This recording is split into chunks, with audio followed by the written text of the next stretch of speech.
कराची में न्यू सब्जी मंडी पुलिस ने पेट्रोल पंप डकैती के 2 मुलजिमान को गिरफ्तार कर लिया। मजीद जानते हैं टॉप न्यूज के नुमाइंदे मोहम्मद बिलाल से। बिलाल, अपडेट कीजिएगा।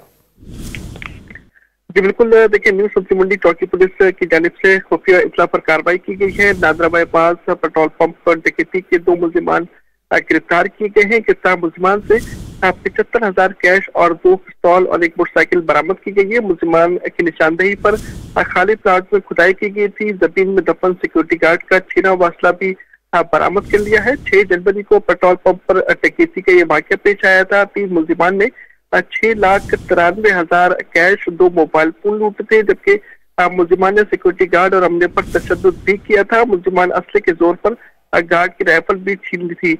वारदात के बाद मुलजिमान ने गार्ड का असला जमीन में दबा दिया था। फरार होने वाले तीसरे मुलजिम की तलाश का अमल जारी है। SSP ईस्ट फारूक रजा की जानिब से बताया गया है कि मुलजिम के खिलाफ कानूनी कार्रवाई का अमल जारी है और इनके खिलाफ मुकदमा दर्ज किया गया है। जी, बहुत शुक्रिया बिलाल।